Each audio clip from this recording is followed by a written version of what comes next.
Balling on the beach was the biggest event of the summer. Things got out of control. First, you got Gremlin University. They took over at Balling on the Beach. This game turned into a WWE match. I don't think I have ever seen this celebration before. Boots got sent in the air. Cameron Schmidt is a certified big guard. Gremlin University had a lot of tricks up their sleeve this weekend. This is top 5 wildest ways to start a game of all time. Not So Air Jordan got on his shoulders to do the tip, then Caden Daltrey sinks one from beyond half court. Team Drifty was loaded. Marquise Ponder saw a matchup he liked. He blew right by Cam Schmidt for the easy dunk.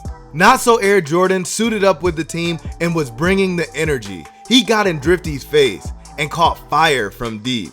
We had a close game on our hands. Not So Air Jordan kept them in it, but at the end, Drifty won 91-89. Comment Basketball Is Cooked if you think Gremlin U is doing too much. I gotta say, they entertained me all weekend. Kodak Black's 3rd grade AAU team is tough.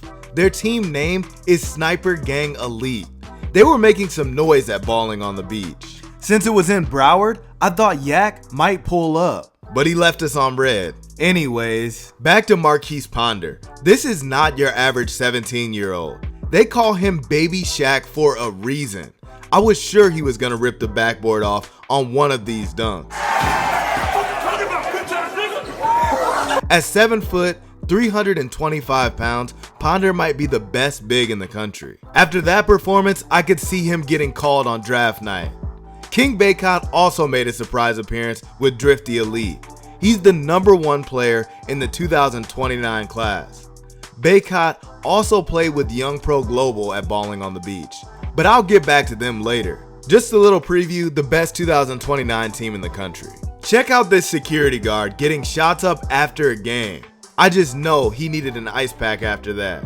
Not only were his knees hurt, but his ego was definitely bruised. Speaking of, this block was absolutely filthy. I already know number 4 did not want to go back in that gym. All the gimmicks aside, the coldest player we saw all weekend was Caden Daltrey.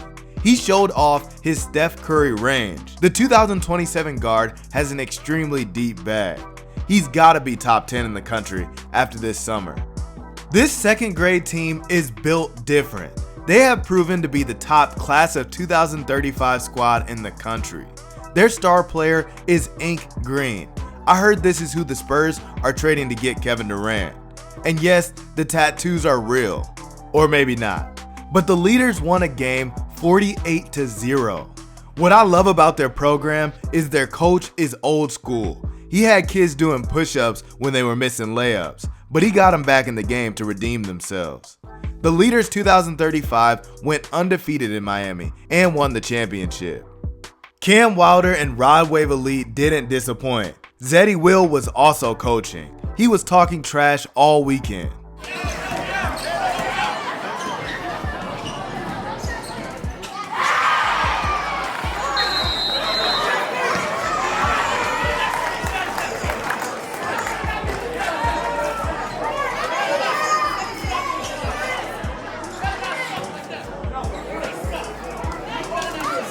Lincoln Cosby was definitely the top performer for Rodwave Elite in this game. The 6'7" forward is ranked top 5 in the 2027 class. He had the full bag on display, pulling from deep. 5-star Caden House was also getting buckets. He's the son of NBA champion Eddie House. But check this out, he went for the poster and missed, but he redeemed himself. Relocate, splash. This was my first time seeing Darrell Davis, and he's the one that stole the show. He was out there frying kids.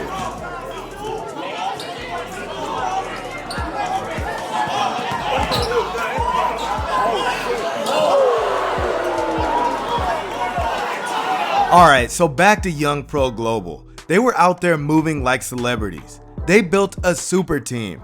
Mind you, all of these kids are nationally ranked. They had Phillip Reed, Bryce McCray, David Whitaker, Caden Mullins, and Big Z. King Baycott was out there clowning kids. And yes, this is a real AAU event where kids had to pay to get in to play. You could tell the game looked too easy for Baycott. In this clip, he takes on the whole team and drops a dime to David Whitaker. Whitaker is considered one of the best players in the 2029 class. The spin on this lay is OD. I even had to run that back, high off the backboard. Then you got Bryce McCray. The New Jersey PG is one of the shiftiest guards in the country. It's something about those guards out there from Jersey who move different. He's one of them ones. Make sure you remember his name. King may have the #1 spot, but many people consider Philip Reed to be the #1 player in the 2029 class. He showed off his dominance all weekend long. And they had Caden Mullins. The smallest player on the court has the heart of a lion. You know what they say, heart over height. Caden is so tough. This was my first time seeing Ezekiel Ifjay, better known as Big Z. The big fella from Canada is a bruiser.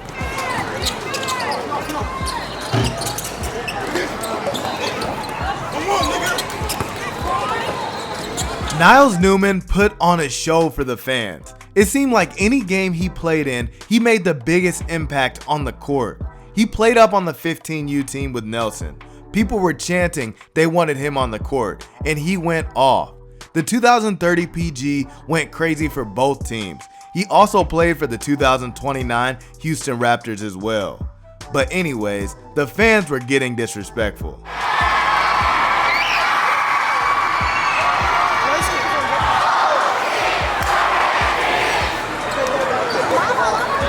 His big bro, Nelson the Prodigy, was running the show for the 2028 Houston Raptors team. People likened his game to a young Steve Nash. He was facilitating and knocking down threes. The Prodigy had the security amped up.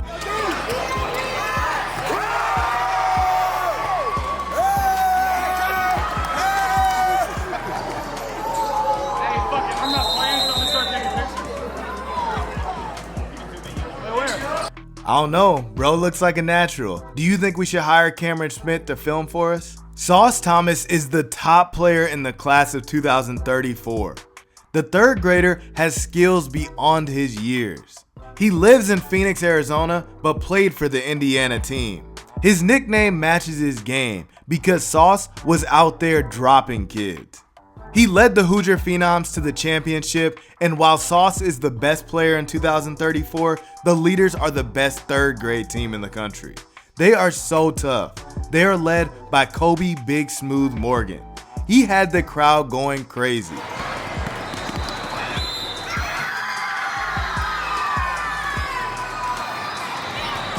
Him and Wes Jackson are an elite 1-2 punch. While Big Smooth is a scorer, Wes plays like a true PG. A lot of people regard Wes as the #1 player in that class. He can drop dimes, but he can also score when he wants.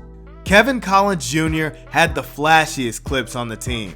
When I was in third grade, I was just working on offhand lays and jump stops. This kid has an NBA style bag already. This pass was so nasty. I had to run that back. Without a doubt, the most electric game of the weekend was Niles and Nelson Newman. I'm going to let the audio play so y'all can feel the energy.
Thank you for watching. Please like, comment, and subscribe.